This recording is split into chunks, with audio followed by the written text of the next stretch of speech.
अभी मैंने क्या बोला, अभी मैंने बोला कि अगर मैंने कोई भी प्रॉपर्टी मैं तुम्हें रो में बताऊं तो बाय डिफ़ॉल्ट वो कॉलम के लिए भी वैलिड है।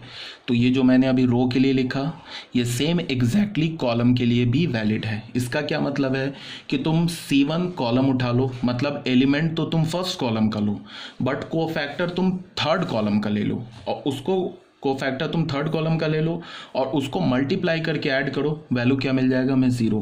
कहने का ये मतलब है A11 into C13 plus A21 into C23 plus A31 into C33, इसका वैल्यू बच्चे हमें 0 मिलेगा। क्या लिया हमने, एलिमेंट किसका उठाया, ये एलिमेंट कहाँ से उठाया देख लो, ये तो फर्स्ट कॉलम का उठाया, ये कोफैक्टर किसका उठाया, ये थर्ड कॉलम का उठाया, मल्टीप्लाई करके ऐड कर दिया तो वैल्यू क्या मिलेगा हमें 0। अगर मैं तुम्हें रो का बता दूं कोई प्रॉपर्टी, एग्जैक्टली उसको तुम क्या कर दो, जनरलाइज कर दो कॉलम में। अगर मैं मान लो कि सेकेंड कॉलम का एलिमेंट उठाता हूँ और कोफैक्टर ले लेता हूँ फर्स्ट कॉलम का, तो क्या हो जाएगा A12 इंटू C11, फिर क्या हो जाएगा A22 इंटू C21, फिर क्या हो जाएगा A32 इंटू C31, ये भी वैल्यू 0 हो जाएगा। ठीक है, अब एक बच्चा यहाँ पे क्या बोलेगा कि चलो ठीक है, आपने ये बोला कि मैं अगर किसी भी रो का मैं एलिमेंट उठाता हूँ और किसी दूसरे रो का कोफैक्टर उठाता हूँ और उसको मैं मल्टीप्लाई करके ऐड कर दूंगा तो वैल्यू 0 आ जाएगा, ये रो कॉलम के लिए बोल दिया। लेकिन अब अगर मैं ऐसा करूँ कि एलिमेंट तो मैं किसी रो का उठाऊं बट कोफैक्टर मैं किसी कॉलम का लूँ तो क्या होगा, तो मैं ये बोलूँगा कि फिर वो समझ नहीं रहा है। अभी मैंने क्या बोला कि रो और कॉलम को इंटरमिक्स नहीं करते हैं पूरे डिटर्मिनेंट और मैट्रिक्स चैप्टर में। रो अलग प्रॉपर्टी चलेगा, कॉलम अलग प्रॉपर्टी चलेगा। हाँ, जैसा प्रॉपर्टी मैं रो के लिए बोलूँ एग्जैक्टली वैसा ही सेम प्रॉपर्टी कॉलम के लिए होगा, बट रो और कॉलम को आपस में इंटरमिक्स नहीं करेंगे। मतलब कि अगर मैं एलिमेंट तो R1 का उठाऊँ बट कोफैक्टर मैं सेकेंड कॉलम का उठाऊँ, एलिमेंट मैंने क्या किया फर्स्ट रो का उठा लिया, कोफैक्टर अगर मैंने सेकंड कॉलम का उठा के मल्टीप्लाई करके ऐड कर दिया, कुछ भी आ सकता है, हो सके बाई लक डिटर्मिनेंट वैल्यू ही आ जाए या हो सके कोई कुछ भी आ सकता है, ये कोई प्रॉपर्टी नहीं है। ठीक है, इसी बात को यहाँ पे लिखा हुआ बच्चे, यहाँ ध्यान से देखो, यहाँ पे क्या लिखा है, summation of j is equal to 1 to n aij ckj, ये ऐसे लिखा है। इसको अगर हम एक्सपैंड करते हैं, किसके इक्वल दे रखा है 0 के, अगर इसको हम एक्सपैंड करते हैं, समेसन वेरिएबल क्या है j, तो ये जो k है हमारा और i जो है ये किसकी तरह काम करेगा, कांस्टेंट की तरह। तो यहाँ से हम इसको एक्सपैंड करते तो हमें क्या मिलेगा, ai1 ck और 1, फिर क्या मिलेगा ai2 ck2, ai2 ck2 and plus ain ckn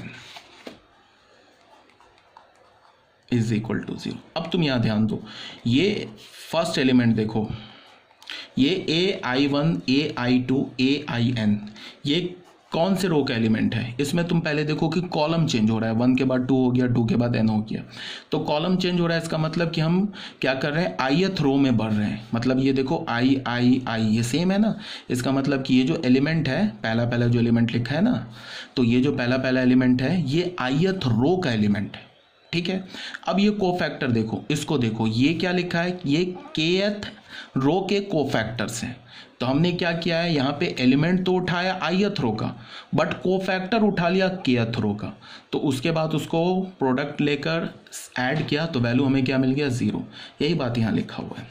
इस बात को दूसरे इसमें क्या लिखा है, i is equal to 1 to n aij ck, ये भी 0 के इक्वल है। इसका मतलब क्या है, ये i है, दिस इज i को तो a1j ये क्या होगा c1k प्लस क्या हो जाएगा a2j ये क्या होगा c2k and so on, plus ये क्या होगा anj cnk, ये भी 0 के इक्वल होगा।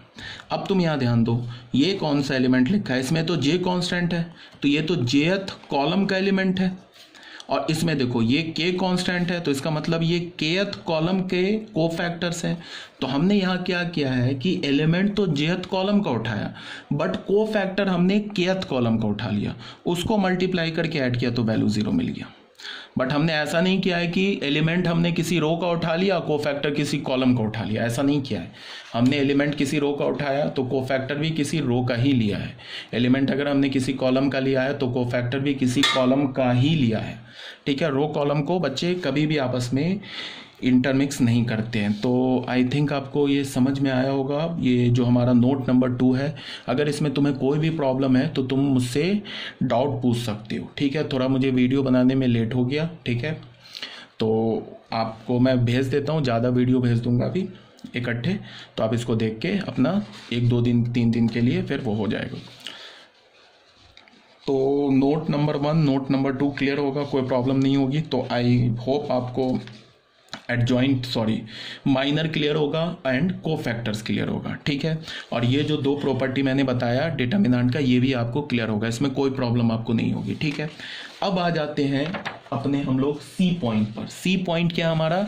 Adjoint of A square matrix.